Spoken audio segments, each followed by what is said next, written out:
What is up, guys? Welcome to Freedom Sentinels. This is the first episode of many. It's going to be a 7-day-a-week podcast to start, partially because I want to be part of the best. And one of the few statistics that I do know of podcasts is to be at the top. You have to have at least 20 episodes to be in the top percentage. So I'm hungry. I want that to be shown, and I want you guys to be hungry with me. But let's break down Freedom Sentinels before we jump into today's episode. Right? Freedom in itself is the act of being free.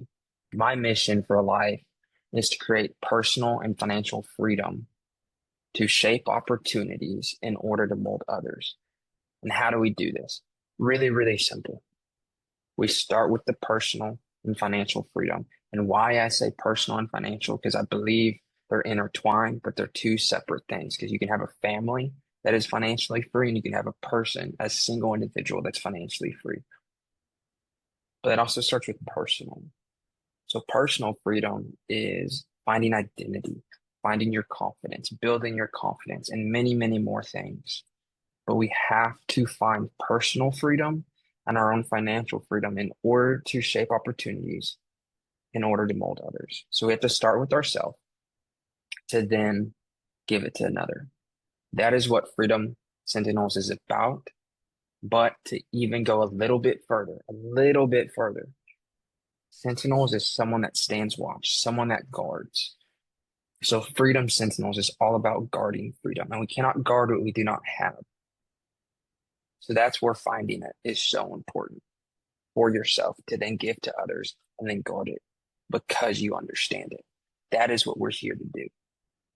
So, guys, without further ado, let's hop into today's episode. It is faith-based leadership and finding identity. I'm excited. So freaking excited. Let's go. Okay. So to start, before you can lead anyone, you have to know who you are and what you stand for. Without identity, leadership becomes performance. And performance eventually collapses. So you can build something really, really cool, but because you're only performing, there's nothing else to fall to resort to, which is where personal freedom and leadership is going to come in handy. So personal leadership and leadership of others. Okay. That's what we're focusing on. So Gallup research shows that 70% of employees stay consistent. Don't stay consistent. They say the consistency of their leadership's values is what earns their trust. Not strategy, not charisma, consistency of what they value. Okay, that's huge. Huge. They're saying they trust what their leader values because their leader lives what they value. Right? There's always these principles that people lead by and lead with. But if you don't have them as a leader, I'm going to tell you right now, you're going to fall, you're going to crumble. So let's find identity. Let's find those values so you can take another step and make that leadership, that leadership position that you so want. And I'm going to tell you right now, everybody's a leader. Everybody's a leader. It depends on how great a leader you are, not of the group you have, but of how well you take care of the people in your charge, right? Simon Sinek has a famous quote. I'm a nerd. I'll admit it right now. My senior quote in my yearbook many, many years ago was this quote because I believe it so strongly. Leadership is not about taking charge. Leadership is about taking care of those in your charge. I believe that wholeheartedly, and that's what we're here to do. But it starts with identity. Who are you? Do you have the conviction to look inward to fix the problem of your team? Right? And team can be your family, team can be your friends, team can be your workplace. Everything becomes simple when you have the foundation set strong in values. Okay. So I want to talk about why faith and identity form the foundation of leadership, how faith shapes servant leadership, and how knowing who you are keeps you steady when life gets very, very loud. And life will always get loud. The more you level up, the bigger your problems get, which is a good thing. That is not a bad thing. You want more problems, the better you get in life. Why? Because that means you get to test your leadership, delegation. How well can you get others to buy into what you're doing to then solve the problem? Okay. So the case for faith and identity in leadership. Leaders grounded in values show up with resilience and consistency when your identity is rooted, whether in faith or with a clear code. So whether or not you believe in God, believe in Jesus, that's not the purpose, right? The purpose is value. What do you value? What is your code? What is your faith? Where do you place your thoughts and values? You can make decisions from conviction, not convenience. And there's very, very clear difference. Leaders without identity drift. So think about a boat that's not tied down. It's docked, right? If it's not tied down, it's going to drift away. And you're not going to have a boat come summertime. Clear as day. Okay. So when they shift with trends and chase approval, that instability destroys the trust of who follows you. So the first lesson, identity isn't optional. It's rooted in the system that keeps you standing when pressure hits. Okay. Pressure is going to come. Like I said, the more you level up, the more problems you're going to have. That's amazing. You want that. Don't run from it. Face it. The easiest way is through. Whenever there's a problem, easiest way is through. And that's where conviction over convenience really comes into play. So how does faith shape servant leadership? Servant leadership, described by Robert Greenleaf, puts people over position. So going back to the Simon Sinek quote, leadership is not about taking charge. It's about taking care of the people in your charge. People over position, always. 100% of the time, people over title, people over position, people first. Faith traditions have modeled this principle for centuries, for hundreds of years. Faith modeled leadership. Faith traditions have modeled how to put people over a title, over the position you're currently in. Research in the Journal of Business Ethics shows servant leaders are rated higher in loyalty, trust and loyalty, and team performance. Okay. They all follow each other. So first they trust you, then you gain their loyalty, and then they perform better because they trust you and want the best for you and the team. I say you and the team because what is loyalty, right? They bought into who you are. They bought into your values. So that's you. That is you. So they become loyal to you. And because you have a team, they're loyal to you and everybody else in the circle. Right? So that's important. And history proves it. Dr. Martin Luther King Jr. led from conviction, not consensus.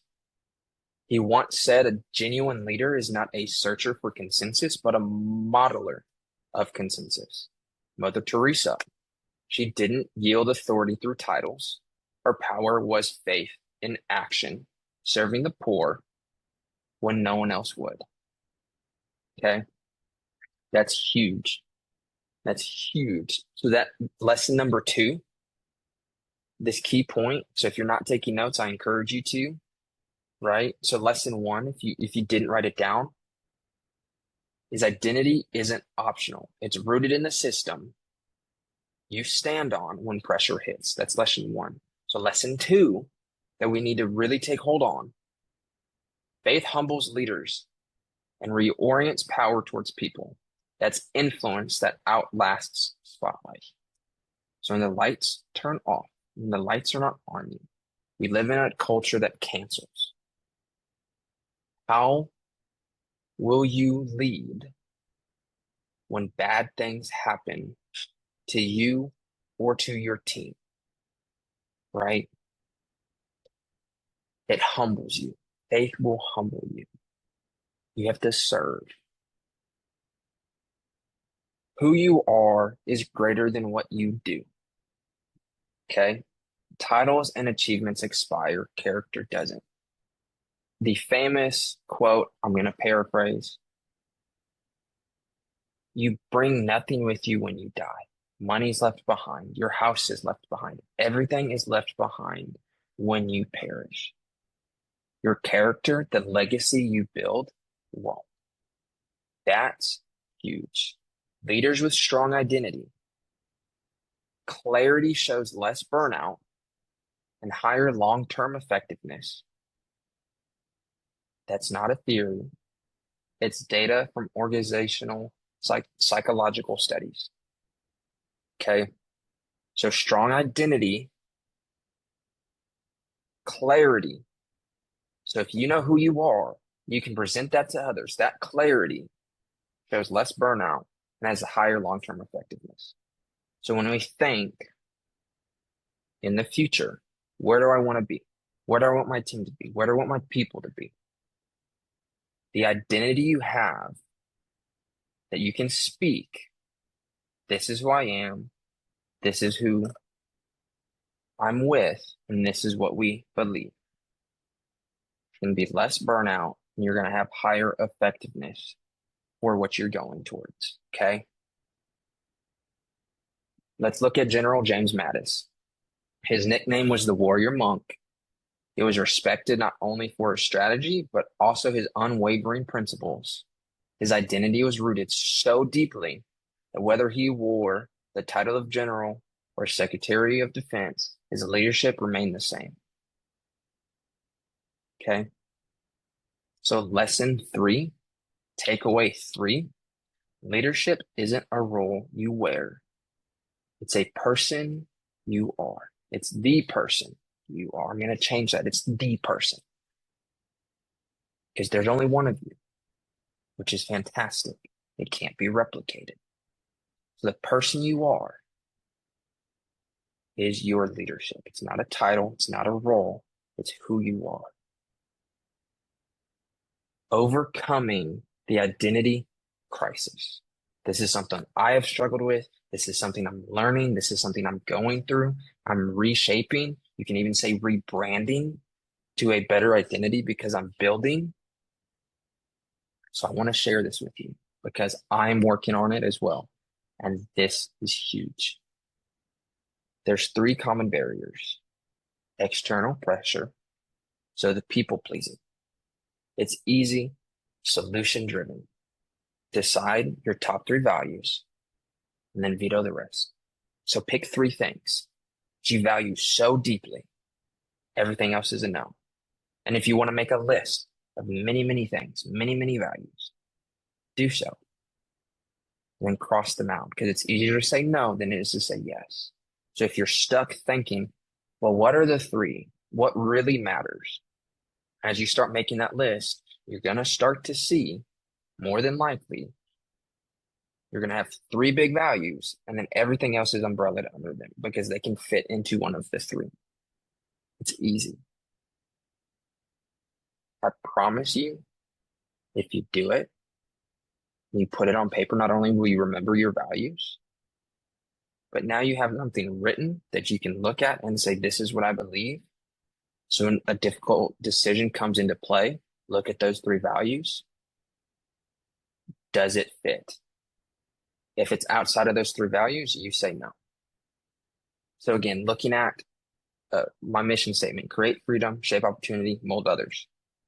If it doesn't help create freedom, if it doesn't help shape opportunity, meaning the ability, shaping opportunity is the ability to give an opportunity to someone, whether that's for yourself or for another, right? Because everything starts with you and then mold others. So if it doesn't help people become better, so it doesn't create freedom, it doesn't help give opportunities to to myself and others. And that's not being selfish. That's saying I want something so great in my life that I'm going to do the work.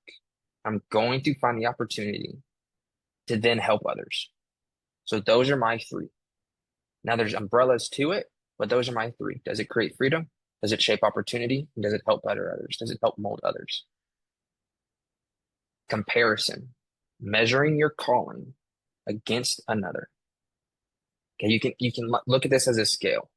You start comparing. Oh, they do this better. They do this and that, and everything's so much better. Now you've tipped the scale. So now you don't believe in yourself. Stay in your lane. Write a mission statement. I've shared with you mine.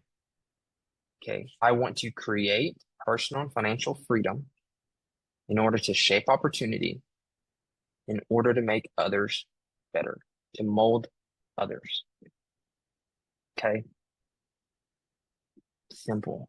Use your three values and then utilizing those, create a mission statement for your life. Yes, your life, not your business, not your family, for life. Now, do I believe that you can utilize family members, friends to help you? Absolutely, because they're going to have a different outlook on you. So I encourage you to reach out to friends, reach out to family. Hey, what have you noticed in my life that I do extremely well that you think I value because of my action? And tell them, be constructive. Give me that criticism. I'm not asking you to be shallow. I'm not asking you to hold back your words. Be hurtful if necessary, because I cannot grow if I don't know the truth. And that's a part of creating the freedom for yourself, is understanding the truth, not subjective truth, but the objective truth. Uncertainty, not knowing your why. Make time to reflect, pray, journal until your why is clear. And this is going to come from saying no to people pleasing, making those three values. Does what I do, does hanging out with these people, does doing this business partnership, anything and everything, does it fit those three values? Because I'm not here to please people. I'm here to make my mission move forward. Okay. And that's with your mission statement. So you find your three values by saying no to people pleasing. Why? Because the more you say yes to others, your mission will not be clear. So you have to internally reflect to figure out your values, your mission. And some of this, again, might be uncertain. You might not know. That's why you pray. That's why you write down. That's why you sit with yourself, by yourself, and figure it out. And again, I recommend it. Reach out to people you trust to be constructive in their criticism, no matter how bad it hurts, to better that. Because then you can take that and reflect on it deeply. So takeaway 4, authenticity is a discipline. Guard it. It is not something to let go of, because consistency helps feed your discipline. Motivation will fade, but what you say no to and what you say yes to will remain. Guard your authenticity, because who you are is a discipline. Okay, what do I mean by that? What is a discipline? Why is my authenticity a discipline? I'll tell you. If you consistently say, this is what I value, this is my mission, and I've taken some time and thought to understand that this really is my value system and this is my mission, you have to continuously say yes to it and no to everything else. That's a discipline. Your authenticity is a discipline. So your identity is your foundation. It's how you build your life for better. You have to start somewhere, and it's with you. Who are you? this week, write down your three values you want people to see in your leadership and use them to make one hard decision. And one of those decisions, that one decision could be what you say no to. Because again, you're stuck. You're like, oh Lord, no pun intended. Oh Lord, why am I saying yes to these things that I don't value? And you're gonna have to take that time to reflect because it's so difficult to figure out if it fits your values only because you've said yes so many times, it's second nature. That's why it's a discipline. You have to unravel the bad to make everything good. So, guys, this is the conclusion. I really, really hope you got something taken away from it. I'm excited. Guys, so tomorrow is Real Leaders. That is what our Mondays are. Real Leaders blank. All it is here to help you grow. Find your identity. What do real leaders do? Guys, so I'm excited. And I'll see you tomorrow.